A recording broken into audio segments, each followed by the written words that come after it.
Meka Olowola, who is the managing consultant at Zenera Consulting and energy expert, to talk to us this morning. Good morning. Thanks for coming. Thank you. We appreciate your time. This is your time, those of you who are in the energy sector.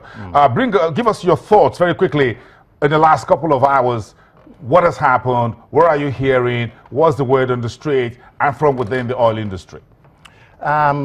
The oil industry is very positive about this development, clearly. This is something that the downstream sector has always clamored for consistently over the years, contrary to what many people think and believe, that they were out to profiteer from subsidy. But seeing this happen now, something that is much overdue. So it's a delight to the downstream sector.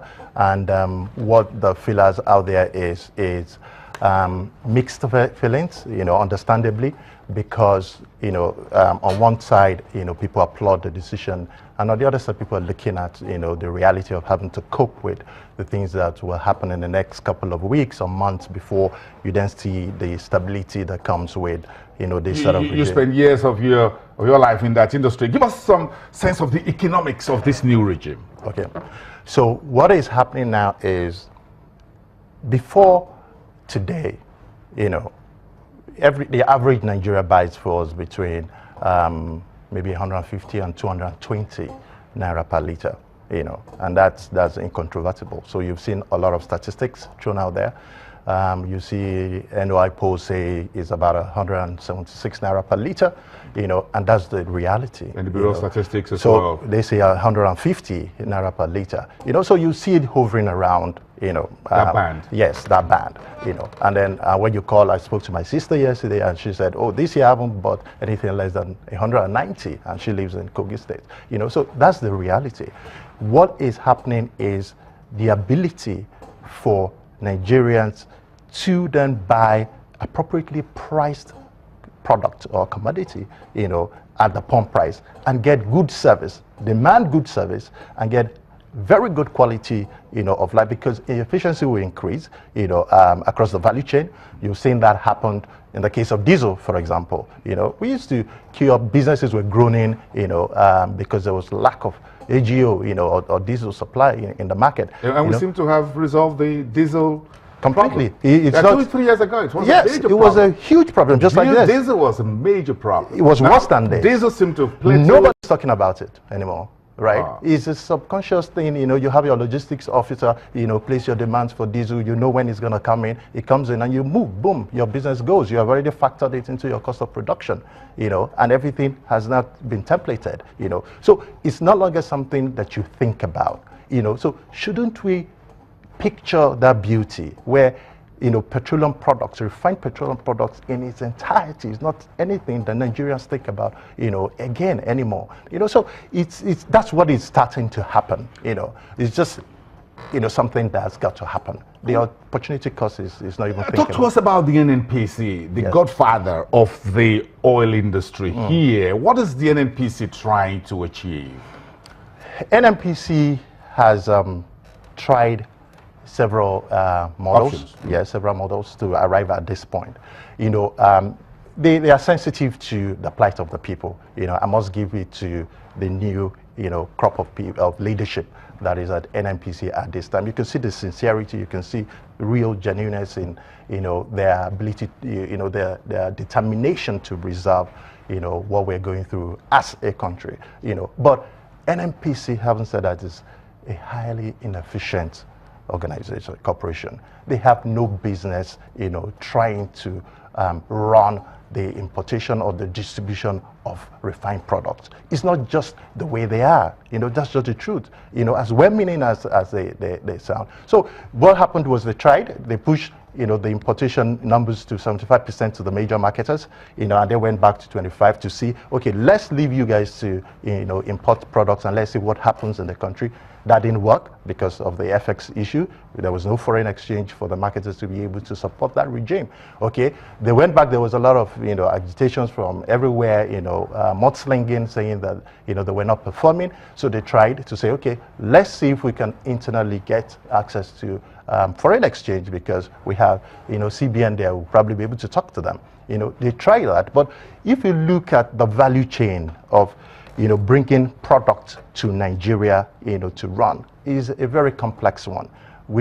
Everybody seems to be an expert in it, and you just talk about one aspect. But there's a lot that happens before it gets to the pump, So managing that value chain is a very difficult one for NNPC, because of the way the government is set up, not to run business. Is the foreign exchange scarcity a key issue here for the foreign exchange scarcity from earnings? Is that a key problem here for the NNPC? Yes, that's what precipitated all of this. Then everybody you had earlier thought and always believed that the oil majors, the oil major marketers and independent marketers and portfolio petroleum marketers, those who just use portfolio to import petrol, all lean on the NNPC and make it really inefficient. Now the NNPC says, get off my back. Is that what this is all about? Yeah, so what NNPC is saying now is we don't have an alternative to, you can call it partial deregulation or fully liberalizing the market, because we've come to the point where you have to think about the opportunity cost. What would you rather have? Do you want to go into the fuel station, buy your fuel, and go in and do your work, and don't lose those number of hours, unimaginable, productivity loss that comes from, either staying on the queue or the traffic that it causes. People die, on those queues. That's a reality. They get mugged. People hoard petrol, store them at home, so and there's fire, and they get. When you do the numbers, the real cost of the economics of a liter of petrol, in my estimation, is clearly way above 250. Many people say it's about, the last statistics I saw yesterday was 236, but I think it's even beyond that, because when you factor in all of that, what you're losing, you will see that Nigeria is way better off, liberalizing and deregulating, the sector, so that we can go and, look at what happened in the telecoms. The tele density of Nigeria was awful, was abysmally low, at 0.5%, about 10, 15 years ago. Right now, everybody has, telephones. We have, about 60 million, penetration level, and nobody's thinking about that. Now there's a price war. You recharge your phone, sometimes you get double the airtime and stuff like that. So I think that, that's what it is leading to. I think that this is something that is good for Nigeria, and this is something that is long overdue for Nigeria. One very critical question we need to take very quickly is what's the new regime means for the oil majors? When I mean the oil majors, not the producers, but the big boys, the big brands in the downstream sector, Oando, Forte Oil, Mobil, Total, MIS, Corn Oil. What does it mean for them? I think it means a number of things. First of all, they can bring in products and expect to be able to recover the pump price, and not to wait for the long period and the arguments and the headaches that come with trying to claim your subsidies, because of the malfeasance, that happens in the industry. So genuine businessmen find it difficult, to operate under such conditions. That's one. Two, I see a situation where you will see a lot of investments in the sector. As people then go abroad to talk to their partners, to talk to their investors, to say, the market is liberalized now. The market, is without encumbrances that used to be there. So you can bring in, your funds, and your investable funds, and see and make a reasonable forecast of, your return on investments. So you're going to see a lot of that happening. And I see it, even impacting on the labor market. You're going to see a situation where, because of refineries that will be built, because of the downstream infrastructure that will be put in place, you're going to see, it go up as more than, even before the end of the year, you're going to add at least another 300,000 jobs, And if you look at the potential that if we continue without this regime, what would happen is we were going to lose all those investments. Nigeria is going to get even more broke. and then you're going to have to retrench people, you know. So the net effect is about adding about maybe between 600 and 800,000 jobs. And if you look at your